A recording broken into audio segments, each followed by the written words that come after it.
কিয়ামতের এভিডেন্স হচ্ছে নারীর সংখ্যা বাড়বে, পুরুষের সংখ্যা কমে যাবে। আরেকটা এভিডেন্স হচ্ছে নারী পুরুষের পোশাক পরবে, পুরুষ নারীর পোশাক পরবে। পোশাক মানে কি? জিন্স আর গেঞ্জি?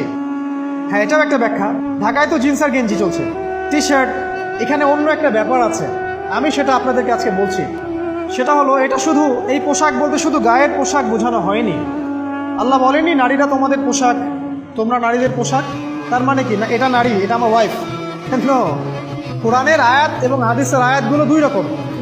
মুহকামাত যেগুলো স্পষ্ট, মুতাশাবিহাত যেগুলো অস্পষ্ট, যেগুলোকে তাউইল ব্যাখ্যা করতে হয়। আর তাউইল কারা করবে? যাদেরকে আল্লাহ জ্ঞান দিয়েছেন তারা করবে, সবাই করবে। তাউইল করার পরেও তারা বলবে আল্লাহই ভালো জানেন। এই জন্য আমি বলছি আল্লাহই ভালো জানেন, কিন্তু আমার ব্যাখ্যা হচ্ছে যে এখানে পোশাক বলতে বোঝানো হয়েছে যে মেয়েরা সামাজিক, অর্থনৈতিক, রাজনৈতিক সমস্ত ক্ষেত্রে ছেলেদের নেতৃত্বের আসন নিয়ে নিবে। You are agree with me? আমার সাথে এগ্রি করেন? পরিবার, সমাজ, রাষ্ট্র সব জায়গায় they will play the functional role of male in society. তারা সমাজে পুরুষের ফাংশনাল রোলটা প্লে করবে, আর পুরুষ নারীর জায়গায় চলে আসবে। ওই যে পিছনে গিয়ে ইয়েস স্যার, সামিয়ানা, অতোয়ানা, এই হবে অবস্থা।